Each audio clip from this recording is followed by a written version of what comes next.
We know that in the first decade of missionary activity in the Chinese countryside, they made considerable progress. By 1870, over 250 Chinese Catholic priests had been ordained, serving some 400,000 converts. Protestant missionaries were comparative latecomers, coming in smaller numbers, converting smaller numbers at that time. But with conversion, there came conflict. Every year after 1860, there were growing numbers of so-called missionary incidents, each one of which threatened a new war with the West. Why were the missionaries so resented in the Chinese countryside? Why do you think? Part of the reason that the missionaries were so resented was their assumption, which seemed presumptuous to many Chinese, that they were there to save China and to save souls. And of course, nowhere in the world could you find more souls to save than China. Part of it was their practice as teachers.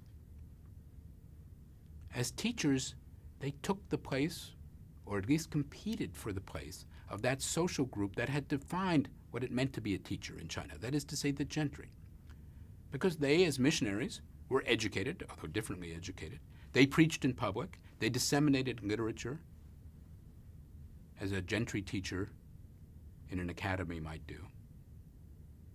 A leading Protestant missionary wrote about the gentry in this way: "It's impossible not to displease them. To preach is to insult them. For in the very act you assume the position of a teacher. To publish a book on religion or science is to insult them, because in doing that you take for granted that China is not the depository of all truth and that you stand on a higher platform than they do."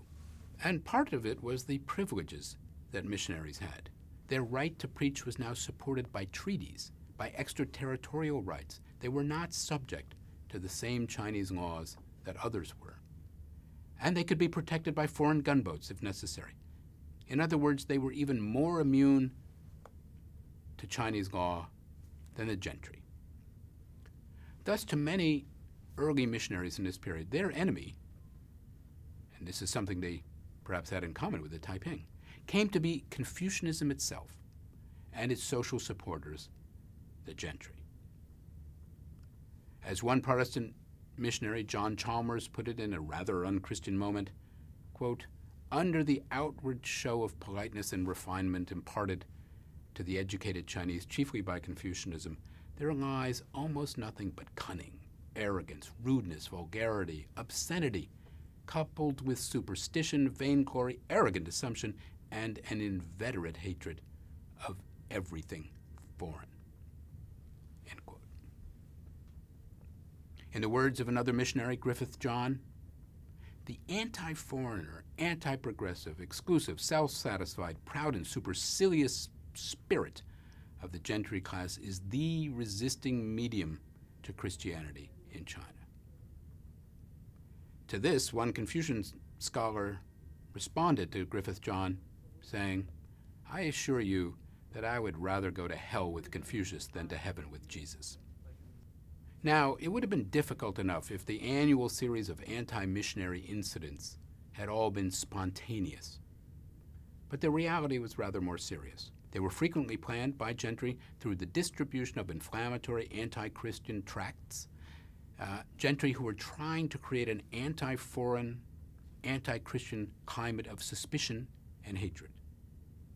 They played on popular fears, for example, of what really happened when men and women worshiped together in a church.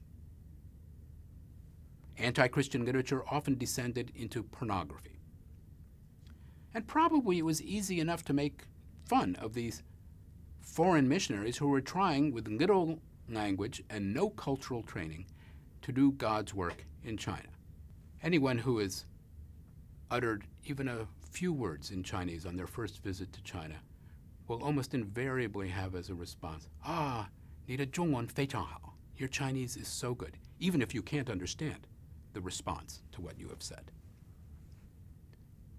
But in this period, at least those competing for social prestige in the Chinese countryside, gentry, as distinct from missionaries, were not so gracious. So imagine that you come and preach the gospel, but you're tones are not so good. You want to talk about the teaching of the Lord of Heaven, which is what Catholicism is translated as in Chinese, 天主教. But instead of saying 天主教, you say 天主教. You get one tone wrong. Well, instead of saying the teaching of the Lord of Heaven, you have talked about the grunt of the heavenly pig. Or at least that would be an ungracious response to your sermon. But the grunt of the heavenly pig, as you can see from this anti-Christian poster, would become part of anti-Christian propaganda by Chinese gentry throughout the 1860s. But even as this new source of tension was building between China and the West, between missionaries and gentry, the great Chinese Christian rebellion, the Taiping Rebellion, was coming apart at the hands of both China and the West.